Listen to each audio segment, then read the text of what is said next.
Since I made the video about me leaving my day job, I've had a fair few questions about everything.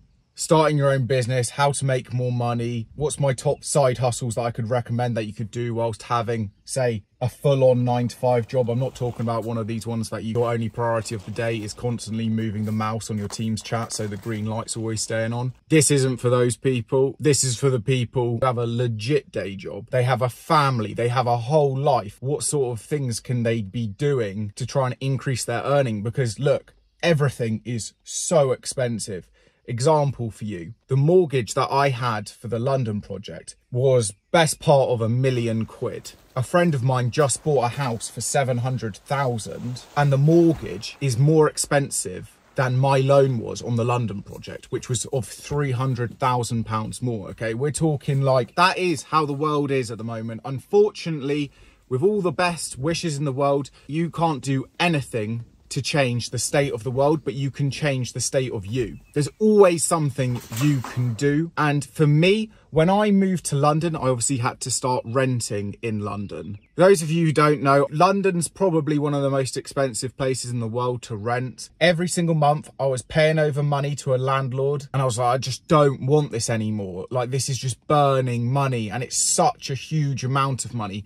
What can I do? Well, the harsh reality is I can ask for a pay rise at work. Chances of getting that is very low. But then again, if you don't ask, you don't get. And I managed to get 3 pay rises in 1 year once. And I didn't deserve any of them, just to let you know. I completely was just trying it and seeing what would happen. And it worked out for me. I'm sure a lot of you know the saying, the quickest way to get a pay rise is to decrease what you spend. And it's actually an after-tax pay rise. That's an important thing to remember.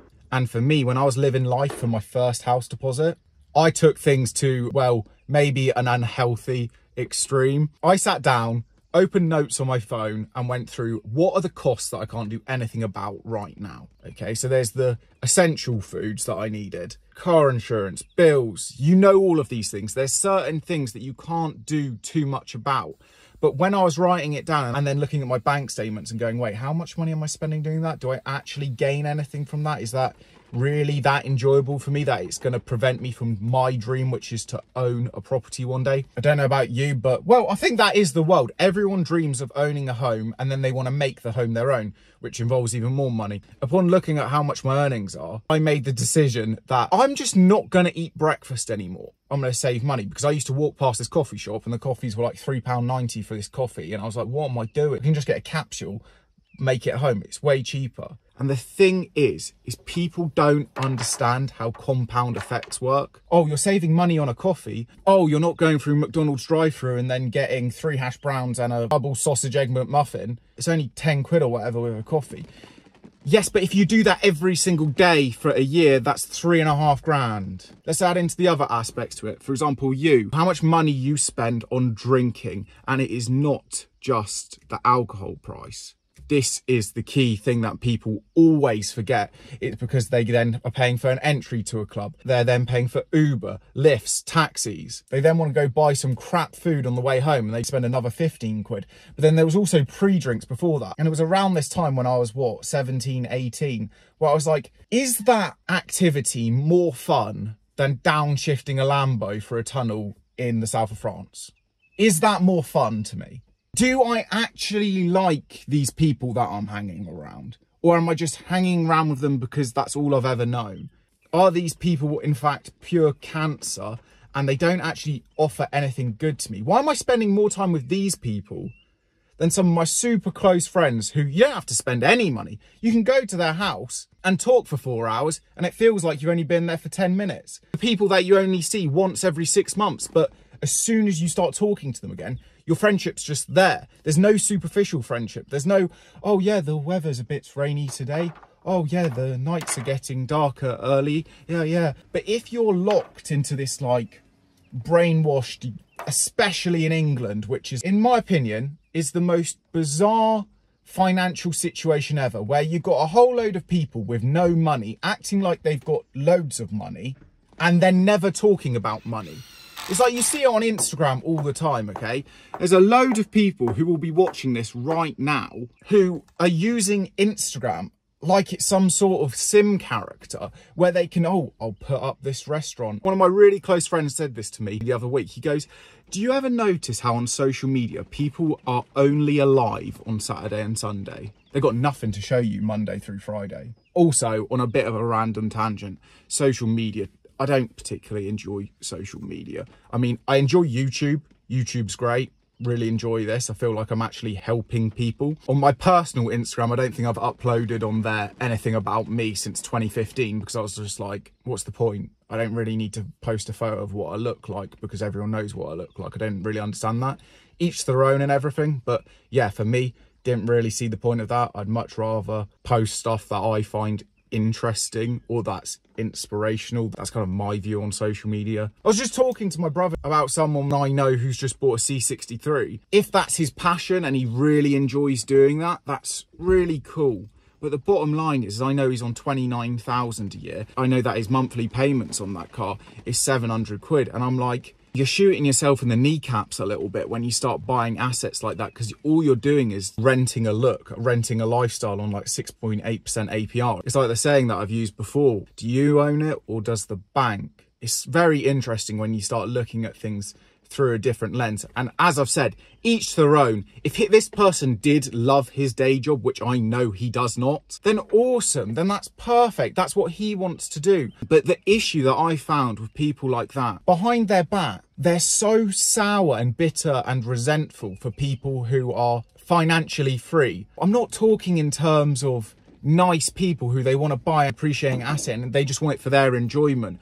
I'm not talking about those people, right? What I'm talking about is the person who hates their day job, is in golden handcuffs because they've locked themselves into some interest payment on some car they can't afford, and then act surprised and shocked when other people who were reinvesting their money from their low income jobs and worked really hard to get out of that situation, it's almost like they're shocked. Like I had this just the other day. I had somebody who I'm not particularly close with anymore, but at one point I was, and they were like, Chris, it's amazing what you've achieved. Like, wow. And I was a little bit abrupt with them, being like, well, obviously, mate, like that's the only reason I've done all of this work is to achieve this. Like, it doesn't come as a surprise to me. Like, it feels great. I'm very proud of it. I know all of these things, but I knew it, and that's why I was setting out to achieve them. You don't get somebody like I mentioned in the previous video who's living in the worst accommodation with no running water. You don't go up to him and be like, wow, who would have thought you'd own a business? He was like, well, he thought it. He thought it for a long, long time.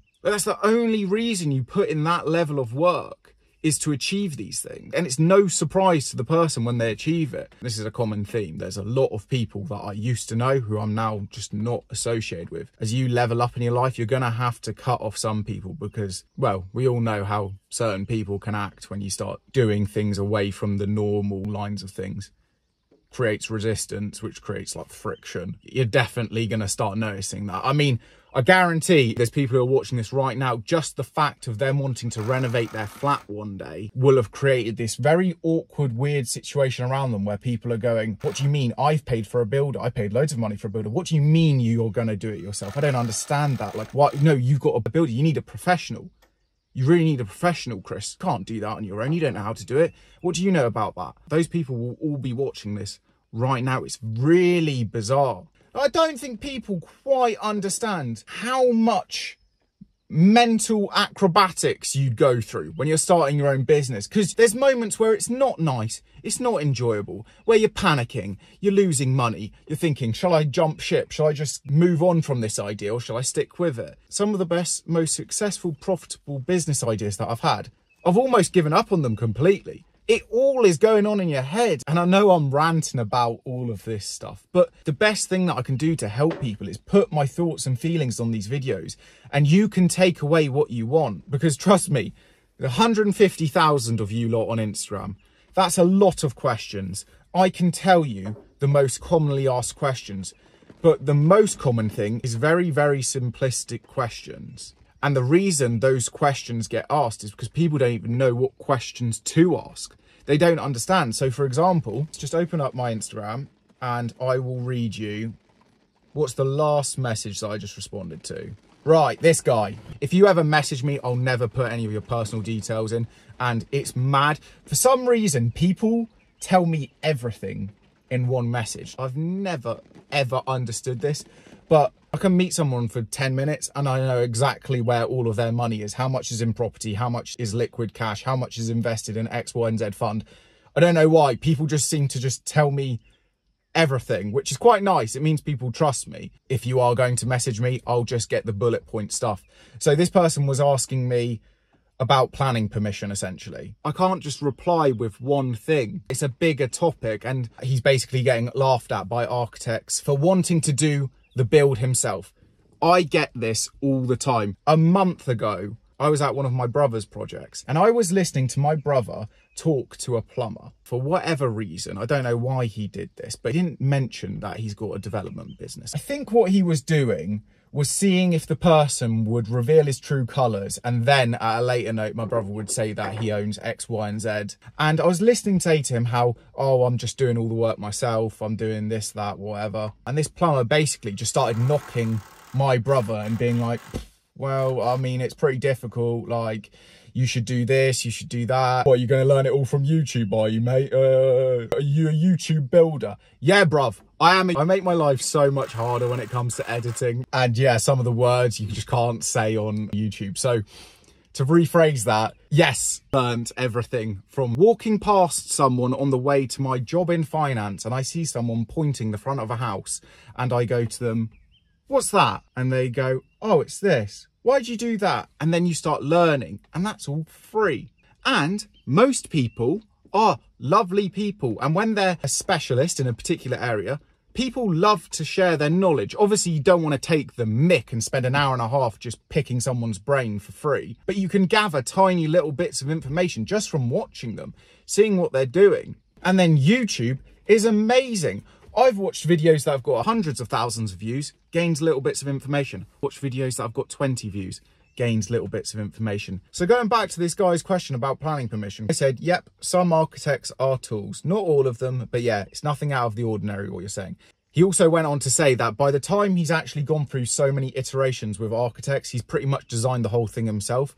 And unfortunately, that is true. Now, I'm not bashing any architects. I use them, especially when you've got a plot of land and you're trying to put 5 houses on it and they've got their connections, so much experience.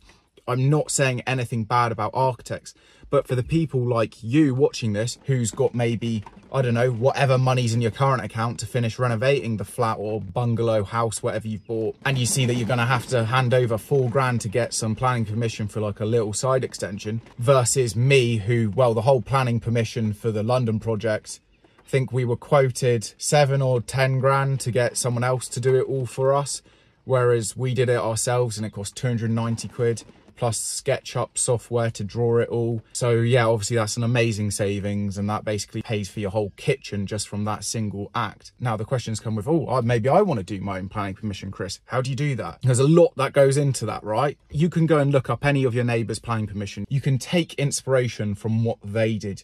You can learn how permitted development works. You can learn how planning permission works, how there's 2 separate things. See what got granted, why it got granted. See what things got refused, why those things got refused. You can see the whole process, and by doing that, you're learning a little bit, but often, and that's the key. I mean, people go, wow, Chris, you know a lot about this stuff. Well, I once didn't know anything about it. If I chose to just be some little bog standard labourer who's just carrying materials around, instead of being someone who's like, wait, why are you doing that? I don't understand that. Or going to an electrician, what does that bit do? And then going to a plumber, what's a Durgo valve? I don't understand that. Which, by the way, put on the screen right now, I forgot to put one of these valves on the top toilet in the London project. I completely forgot. This is me trying to crawl through the timber work to fit one on. We managed to do it, but chaos, still messing things up to this day. So if you're messing things up, don't feel bad about it. As I always say, the cost of getting someone in nowadays or doing it yourself, you can buy all the materials, set it on fire 3 times, and then get it right the 4th time, and it still come in as being cheaper. And this is something that a lot of people just don't get as well, is there's this whole white collar, blue collar thing. But the fact of the matter is I've made way more money from property than from working in finance. As a little side note, in terms of like how chaos some of these little businesses get, a friend of mine would drive to Portsmouth, get on the ferry, go to France. He would then drive around with him and one of his friends. They'd have whatever the biggest long wheelbase Sprinter van is. They would then be towing a trailer behind that. They would then go to all of these farmers in France and go, would you mind if we collected some of the mistletoe from the trees in the woodlands that's around your farm? The farmers, 9 times out of 10, just said, yeah, sure. And there was no money exchanged, okay? Key aspect there. I thought you spelled it missile and then tow, like you're towing something. Mistletoe. Right. Yeah, the Christmas thing. They would go around these farms with ladders and they would collect the mistletoe. They would then put it in the back of the Sprinter van on a dual axle trailer. They would then get back on the ferry. They would then bring it back to England. They would then add twine, that little twine type threaded cord. They would then wrap it around it, make it look all posh, and then they would go to the posh rich areas and they would then sell this mistletoe. The most he made in 1 month doing this was 24 grand. 24 grand on a product that he got for free. Now, should he have been bringing that across and paying all of that stuff? Probably. But let's just leave that to the side for the second. But to me, I love that sort of stuff. That's taking initiative. But people would see him and he's in this Sprinter van, this whole blue collar, white collar. They go, oh, no, this person who works in a hedge fund, he must earn more money than this guy who's driving a Sprinter van. He's all scruffing. He's covered in a load of rubbish because he's been climbing trees all day. Oh, no, no, the people who work in finance, they must earn more than him. This is the reality, is the jobs no one wants to do are the ones that pay you. If you can sit there and say, oh, I know loads of people who did my degree and they have jobs like me.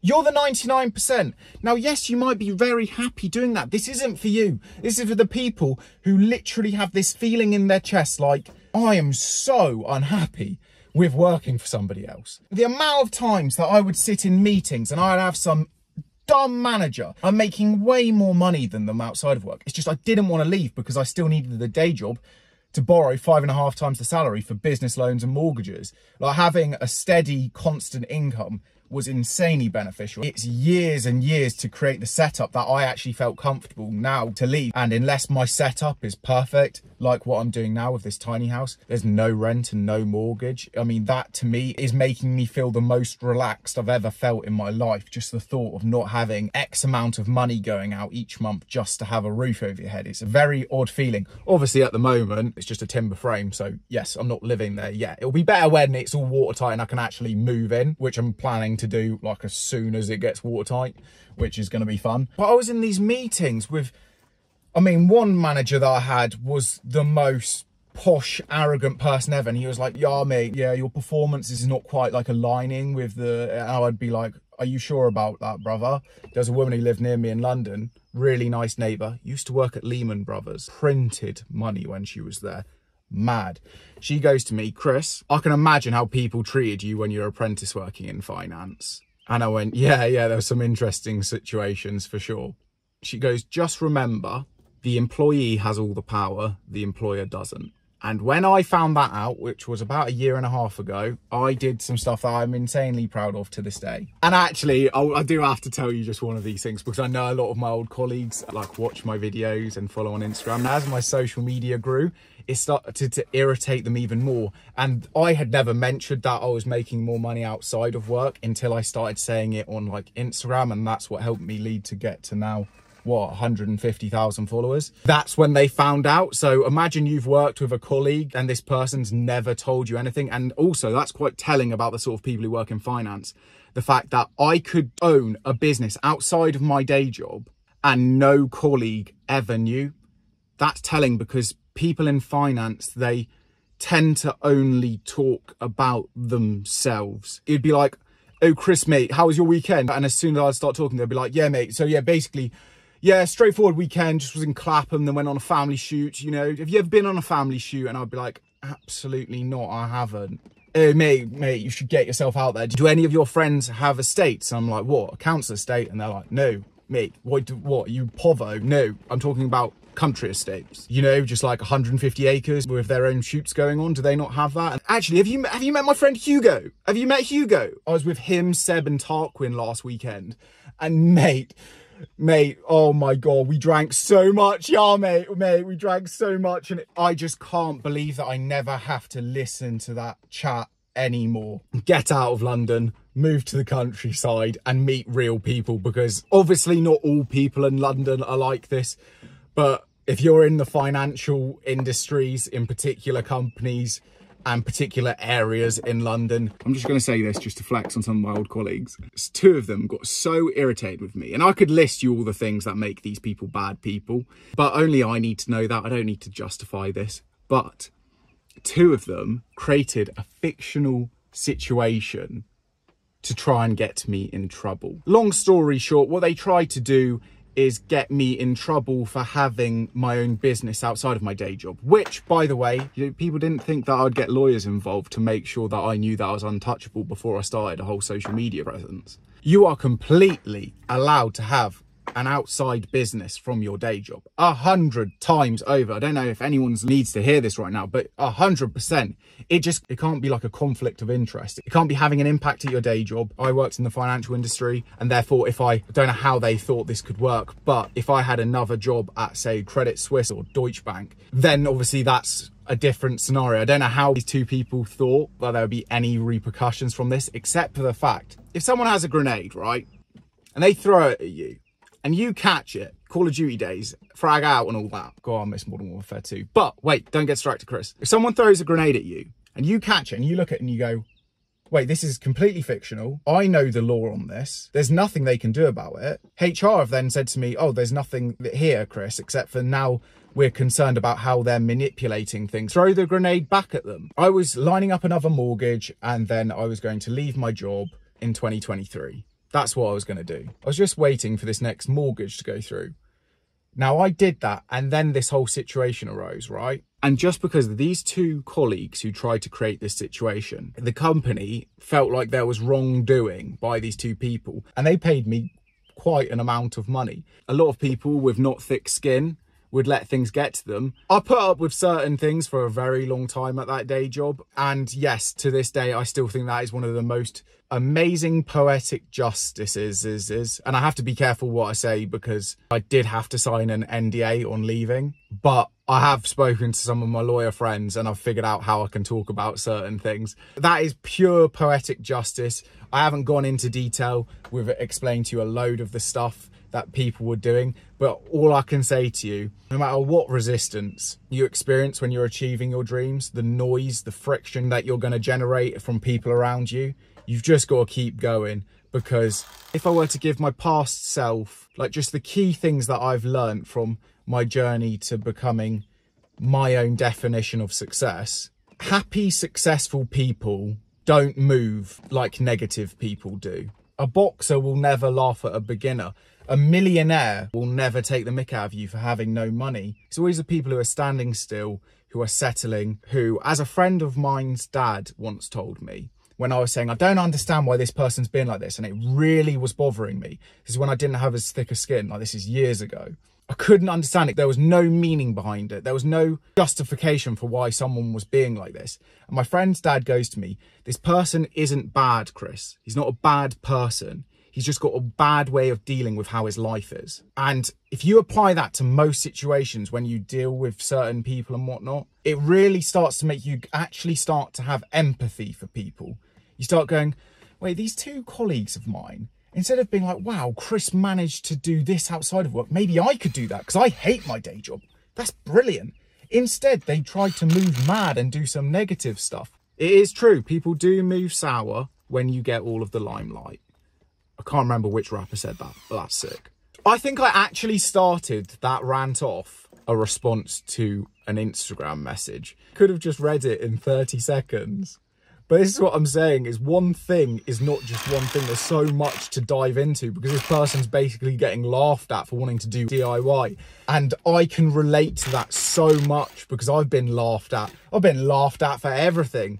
But you just got to weigh up, is that person's opinion actually going to affect you doing something that you want to do in your life? And also remember that some of these people's opinions that you're listening to are coming from places of insecurity, they themselves thinking they are not able to do this. And this is where that whole thing comes from. Being super intelligent can sometimes have a negative effect on your life because you will worry and think yourself out of doing absolutely anything that has a risk.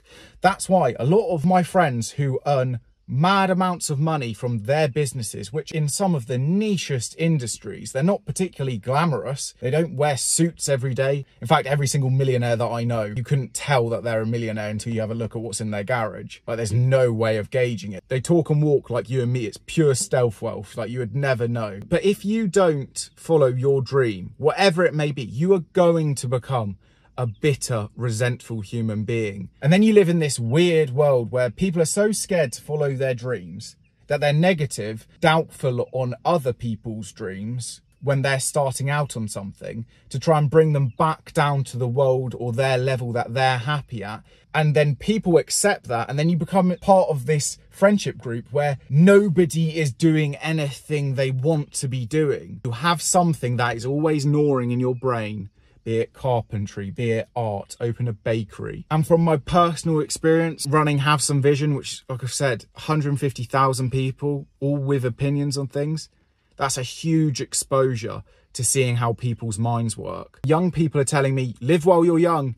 What are you doing working all the time? Be free, go do this, travel, spend money. Oh, life's short, all of that. Then you got old people going, do you know what? I wish I had your mindset when I was your age. Do you know how far ahead I'd be? I'm 48 and I'm still in rented accommodation. What do? I am so set into my habits of my life that changing it at this point now is changing the last 20 years of repetition. It's so hard to do, but trust me, just go and do it. Start small, start doing something little and often, and you'll be amazed how far you'll be in a year. And I've just realized I've done it again. buildingregs4plans.co.uk. That was a very good website that I used to help with building regs. SketchUp to draw. I'm using just the free version of SketchUp for the tiny house project, just to prove that you don't need to spend any money on doing this stuff.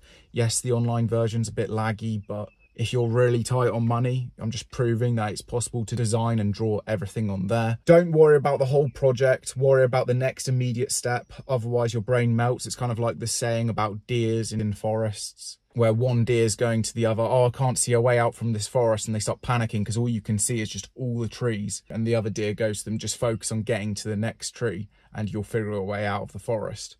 That's exactly the same thing with me building this tiny house. I'm not worrying right now about tiling or what the tiles are going to look like when it comes to DIY. Electrician, plasterer and a plumber. They're the people that I'd say take a step back from those three trades. But whatever, do your own thing, it's your life. I then said that you'll figure it all out. You won't let yourself do anything and not be able to figure out. Just trust yourself and have the self-belief that you're able to figure stuff out. Like you figured out how to do your day job. It's now effortless for you. You can do it on autopilot. Once when you're interviewing and starting on your first day, that was terrifying compared to now. Don't worry about messing up. I messed up one of the bathrooms tiling on the London project. It was mad. I then said I had a professional plumber do something really wrong. I know a mechanic who left a cloth in a turbo, which then wrecked everything. I know expert fund managers who have never come close to my yearly returns, and I am an idiot and don't pretend to be an expert. So saying, oh, I'm going to get the professionals in, what I'm trying to say there is professionals mess things up, okay? So just don't hold yourself to too high a standard. So just go for it, and when you feel like giving up on the project, just remember the chunks of cash that will be in your pocket by not paying someone. And that is just a fact. If I wasn't this DIY person, I wouldn't be in the position now where I've got money that I can get other people onto sites and build things. You react to the cards that you are dealt. You don't go, oh, I wish I had these other cards. No, it's what you've got.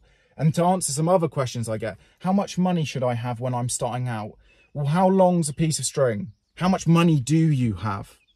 What can you afford? What projects are available? Depending on what you're buying, what you're paying for it, what the potential is, if it's the worst house on the best street, what interest rates you're paying, what works need to be done. Because I've seen projects where people put way too many bathrooms in when they could have got away with doing way less.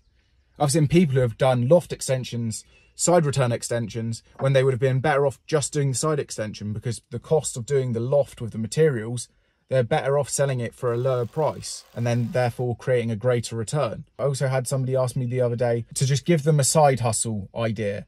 And one of the most profitable side hustles my brother and me had was buying drones, putting them on Fat Llama and renting them out. Just like people would rent a car, people who need to do drone shots for a particular shoot with, say, one of the best clients that my brother and me ever got through Fat Llama was this person who worked at Nike, who would just call us up and be like, I need this drone, this drone, this drone, and I need it for 2 weeks. Or people who are going traveling and they don't want to buy £1,000 drone, but instead they'll send you 400 quid for the 3 weeks that they're traveling for. I will never ever understand why these people were paying us this money, because surely you go, oh, I'll buy the drone for £1,000. When I get back, I'll sell it for 920 quid. But instead they go, no, I just want to rent it. So they would pay us 400 quid. So renting it out twice paid off for the whole drone. Like, this is what I'm talking about with side hustles. I've used £1,000 of cash that sat in my bank account to buy an asset that can return in income. I don't have to be with the drone, and it's making me money. A landlord buys a house, and if they're right now in Marbella chilling on a boat, the rent's coming in. Money works by you working way harder than everybody else. Way harder in so many multiple different ways to create a compound effect. And then you start letting the money work for you. Like, for example, with this drone example. Like, you see it all the time with people financing G-Wagons and Uruses, and then they'll rent it out to music video productions. You've got to think outside of the box. I can talk quickly about things. I know how difficult this stuff is because I've done it. Next video is going to be me putting the front wall up, which is going to be a bit of a madness because that is going to have a front door, a floor to ceiling window ×3. So there's 1 in the bathroom, 2 in the kitchen area. So that I'm going to need to be concentrating a lot more than just your normal bog standard stud walls, because obviously you need to make sure you're not missing out any of those windows. That's where your attention to detail needs to be. So yeah, sweet. See you in the next video. Reduced falafels, £3.50 down to £1.49. That's pretty good, isn't it?